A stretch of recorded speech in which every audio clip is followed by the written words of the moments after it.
అతిపెద్ద విషయం ఈ దేశవ్యాప్తంగా గత 48 గంటలుగా నేను చూస్తా ఉన్నా మావోయిస్టుల లొంగుబాటు గుట్టలుగా జరుగుతున్నాయి.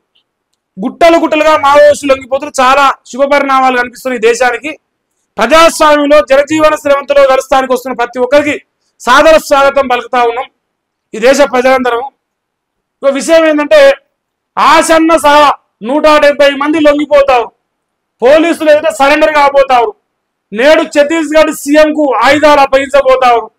2 రోజుల్లో 258 మంది లొంగిపోయారంటూ అమిత్ షా ట్వీట్ చేసిండు.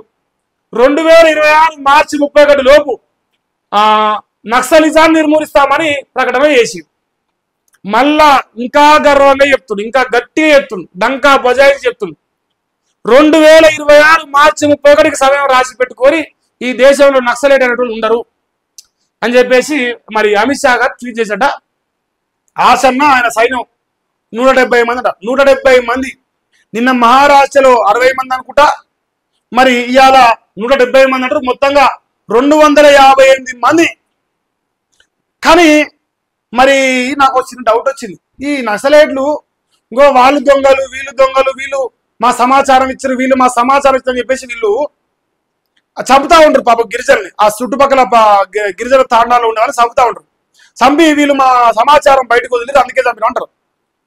మరి ఇప్పుడు ఇంత 100 మంది అడవులకి వెళ్ళి బయటకు వస్తారు. మరి వీళ్ళు సమాచారం ఇస్తారు, మరి వీళ్ళని కూడా చంపుతామని ఒక్క మార్చి అంటలేదు. ఎందుకంటే ఆ లోపల అందరికీ ఇదే ఆలోచన వచ్చింది, ఇంకా ఈ దేశంలో మనల్ని ఉండనియరు, ఈ వ్యవస్థ ఉండనియరు. సో ఇవాళ ఆయన పోతాడు, రేపు నేను పోతా. ఇవాళ ఆయన పోతుంటే రేపో మాపో నేను కూడా పోతా. ఇంకెందుకు వెళ్ళి అందరం కలిసి సపోర్ట్ పోయి జనజీవన సేవతో కలుద్దామని ఒకరి మీద ఒకరు ఎట్లాంటి ఆరోపణ చేసుకుంటున్నారు. ఒకరి నిర్ణయాన్ని ఇంకొకరు వ్యతిరేకిస్తారు. ఎవరు పోయినా సరే పోరి పోయి సలహా బతుకురు అంటారు. ఫైనల్ గా నిర్ణయం ఏంటంటే లాస్ట్కి అందరూ జనజీవన శ్రవంతిలో కలిసిపోయే నిర్ణయాలే తీసుకోబోతున్నారు అనేది వాస్తవమైన విషయం. వాస్తవమైన విషయం కదేనా. ఇంకేంది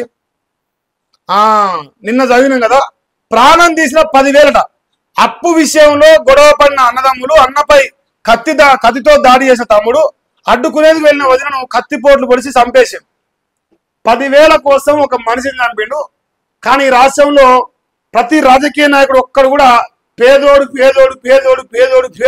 అంట, కానీ ఒక్కడు పేదోడు అయిపోయి అప్రపార అయిపోయి దస్తానంటూ అనే రాజకీయ నాయకుడు దేశంలో లేడు, రాష్ట్రంలో లేడు. మనల్ని పేదోడు వేసి మనం ఇట్లా కొడుకు వస్తాను పైసలు లేక. వీళ్ళకి వస్తే నీ అమ్మ ఎట్టొస్తే కోట్ల మందికి లక్షల మందికి పైలు వస్తారు. ఎట్ట వస్తారు అర్థం కాదు. అంత మళ్ళీ పేదోలే, బూకలేనులే, అంత బూకలేనులే రాజకీయ నాయకులు. ఆస్తి పంపకాలు వెళ్ళి తల్లి అంత్యక్రియలు ఆపిన కూతులట. పోలీసుల జోక్యంతో 3 రోజుల తర్వాత అంత్యక్రియలు. సూర్యాపేట జిల్లా ఆత్మకూరు ఆత్మకూరట.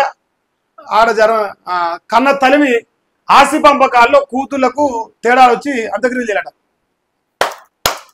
సమాజం ఎటు పోతున్నారా నాయన? గొప్ప పేరు వస్తుందా మనకు?